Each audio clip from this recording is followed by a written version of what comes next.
Assalamualaikum. Saya akan menjelaskan proses perlakuan pelunakan material logam. Obtaining pelunakan adalah sifat usaha untuk menurunkan sifat mekanik agar menjadi lunak dengan cara mendinginkan material yang sudah dipanaskan dalam tungku atau mendinginkan dalam udara terbuka.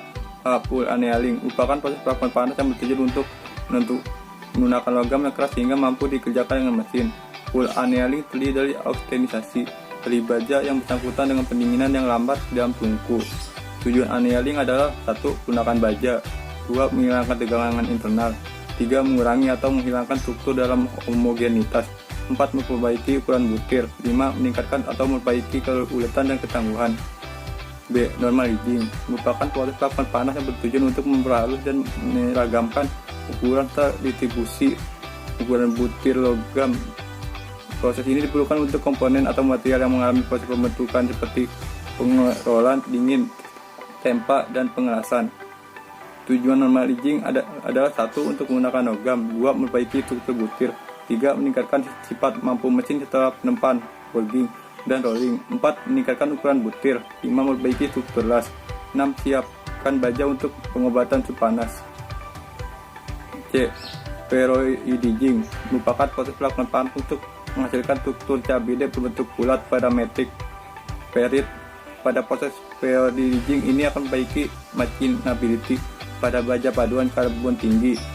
Tujuan ferroidizing ini dilaksanakan dengan melakukan pemanasan api di sekitar temperatur kritis A1 bawah atau sedikit di bawahnya dan dibiarkan pada temperatur tersebut dalam waktu yang lama sekitar 24 jam baru kemudian didinginkan.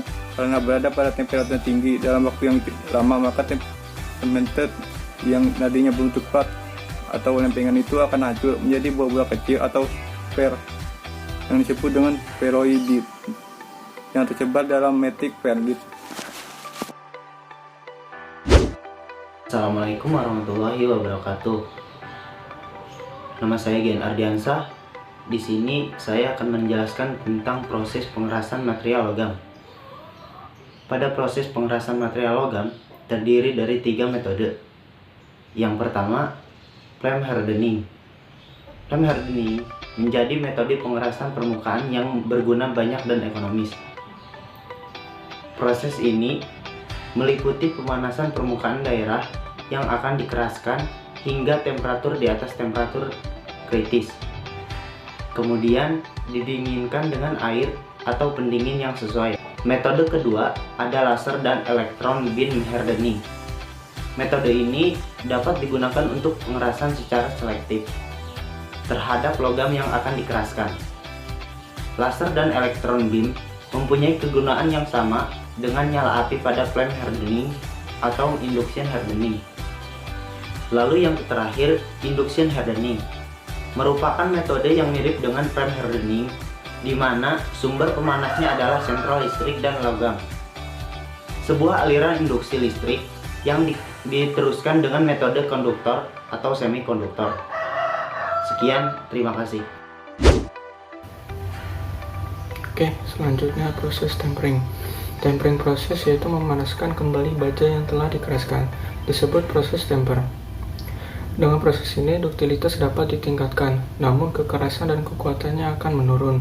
Pada sebagian besar baja struktur, proses temper dimaksudkan untuk memperoleh kombinasi antara kekuatan duktilitas dan ketangguhan yang tinggi.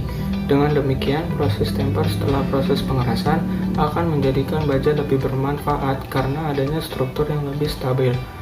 Proses penemperan harus diawasi terus-menerus karena baik suhu maupun waktu tempering sangat menentukan sifat-sifat mekanik hasil akhir.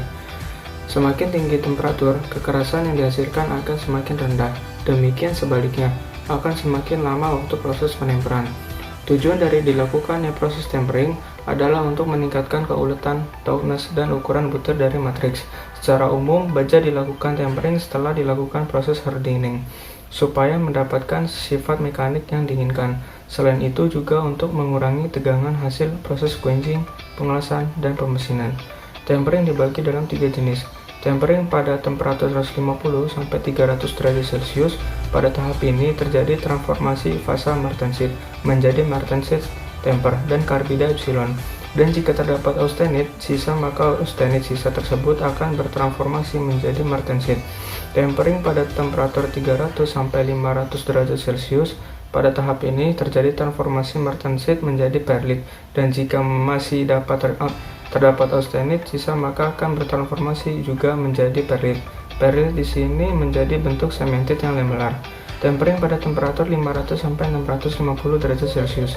Pada tahap ini, transformasi yang terjadi adalah serupa pada tempering 300-500 derajat Celcius. Hanya saja pada perlit yang terbentuk memiliki bentuk sementit yang globular. Assalamualaikum warahmatullahi wabarakatuh. Nama saya Reza Setiawan. Di sini saya akan menjelaskan proses quenching. Proses quenching merupakan salah satu proses teknik perlakuan panas yang diawali dengan proses pemanasan sampai temperatur austenit dan diikuti pendinginan secara cepat, sehingga fase austenit langsung bertransformasi secara parsial membentuk struktur martensit. Tujuan utama quenching adalah menghasilkan baja dengan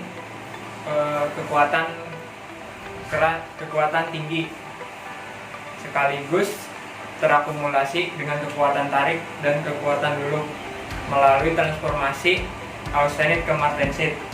Hal-hal penting untuk menjamin keberhasilan quenching dan menunjang terbentuknya martensit khususnya adalah temperatur pengerasan, waktu tahan, lama pemanasan, metode pendinginan, media pendingin, dan hardenability. Terima kasih. Assalamualaikum warahmatullahi wabarakatuh. Di sini saya akan menyampaikan proses penyolderan.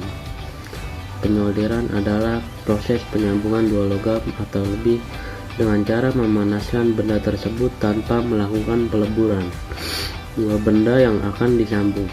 Menyolder adalah cara penyambungan bahan logam melalui proses pemanasan dengan bahan pengisi atau perekat atau solder yang mempunyai titik lebur di bawah titik lebur bahan dasar yang akan disambungkan atau direkatkan.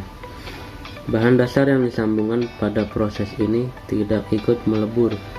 Sambungan terjadi hanya akibat perekatan bahan solder pada bidang penyolderan. Solder yang paling banyak digunakan adalah paduan timah putih timah hitam. Kandungan timah putih yang rendah kurang dari 5% akan memberikan kekuatan yang lebih tinggi. Kisaran beku yang lebar dari paduan 35% SN menjadikan bahan ini ideal sebagai solder sapuan untuk menyambung titik tabung tembaga. Dan dengan komposisi eutektik 65% SN memiliki titik lebur paling rendah dan menjadi padat pada suhu konstan sehingga paling cocok untuk dipakai sebagai sambungan listrik. Hal ini karena timbal bersifat racun dan dapat berdampak buruk bagi lingkungan. Sebagai gantinya, beberapa variasi material seperti perak, indium, dan bismut dapat dikombinasikan dengan timah. Terima kasih.